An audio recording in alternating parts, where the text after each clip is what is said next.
एक समय की बात है। एक बूढ़ी विधवा औरत थी जिसका नाम सुलोचना था। सुलोचना एक छोटे से गांव में रहती थी जहां उसकी जिंदगी काफी मजबूत और तनावपूर्ण थी। सुलोचना के दो बेटे रमेश और सुरेश थे। दोनों बेटे अपनी जिंदगी में व्यस्त थे और सुलोचना पर बिल्कुल भी ध्यान नहीं देते थे। उन दोनों की पत्नी भी उनको सुलोचना के खिलाफ भड़का रही थी। उनकी बहू सरिता एक कठोर स्वभाव से भरी हुई थी।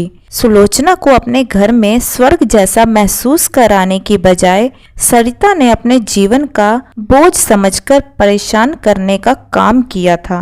सुलोचना अपनी एकमात्र सहारा अपनी पोती यानी कि पूजा के पास ही खुशी ढूंढती थी। पूजा एक मासूम और समझदार लड़की थी जिसके प्रति सुलोचना का विशेष स्नेह था। पूजा की मासूमियत और सुलोचना की मोहब्बत उनका रिश्ता और भी गहरा कर दिया था।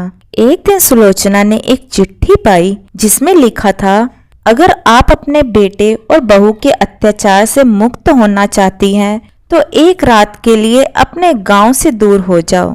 चिट्ठी का संदेश सुलोचना के मन को हिलाकर रख दिया और सोचने पर मजबूर कर दिया कि क्या वो अपने बेटे बहू के खिलाफ आगे बढ़ेगी या नहीं।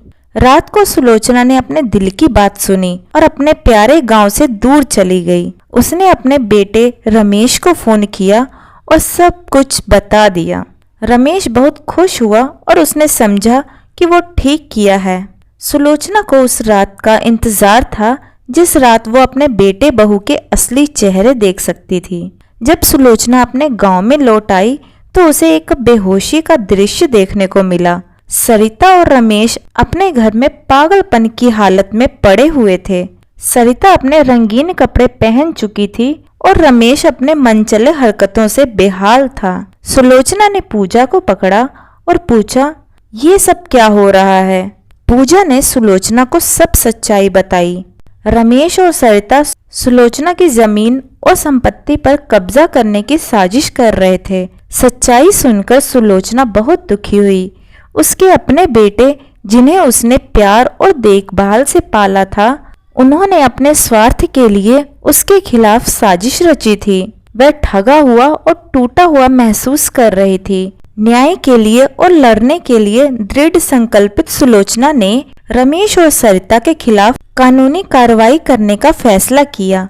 कानून की पढ़ाई कर रही पूजा की मदद से उन्होंने सबूत जुटाए और उनके खिलाफ मामला दर्ज किया। पारिवारिक विवाद की खबर पूरे गांव में जंगल की आग की तरह फैल गई और लोग रमेश और सरिता के विश्वासघात के बारे में जानकर हैरान रह गए। जैसे जैसे मामला आगे बढ़ा, सुलोचना को रमेश और सरिता की और भी भारी दबाव और धमकी का सामना करना पड़ा।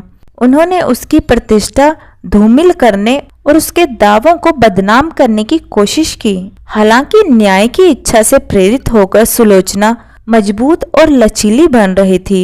अदालती कार्यवाही के दौरान चौंकाने वाला खुलासा हुआ। यह पता चला कि रमेश और सरिता ने परिवार की संपत्ति पर नियंत्रण हासिल करने के लिए सुलोचना के दिव्यांगत पति की वसीयत में हेरफेर किया था। उन्होंने सुलोचना सहित सभी को धोखा देने के लिए जाली हस्ताक्षर और मनगढ़ंत दस्तावेज बनाए थे।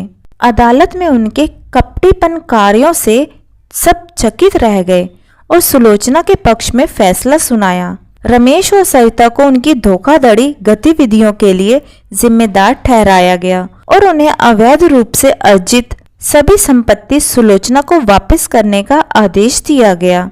इसके अतिरिक्त उन्होंने अपने अपराधों के लिए कानूनी दंड का भी सामना करना पड़ा। सुलोचना की जीत न सिर्फ व्यक्तिगत जीत थी बल्कि समाज के लिए एक सबक भी थी।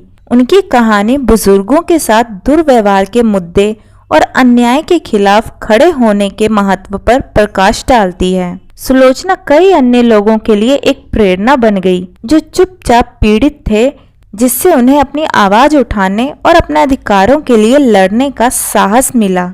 लौटाई गई संपत्ति के साथ सुलोचना ने दुर्व्यवहार या उपेक्षा के शिकार बुजुर्ग व्यक्तियों का समर्थन करने के लिए एक धर्मार्थ फाउंडेशन स्थापित करने का निर्णय लिया। वे बुजुर्गों की सुरक्षा के लिए बेहतर कानून और विनियमों के वकालत करते हुए उनके अधिकारों की प्रवक्ता बन गई। सुलोचना जी की कहानी ने मीडिया आउटलेट्स का ध्यान आकर्षित किया। सुलोचना एक प्रसिद्ध हस्ती बन गई। उनकी ताकत और दृढ़ संकल्प के लिए प्रशंसा की गई। वह अपनी पोती पूजा और उन आभारी व्यक्तियों के प्यार और सम्मान से घिरी हुई जिनके जीवन को उसने छुआ था, एक पूर्ण जीवन जीना जारी रखा।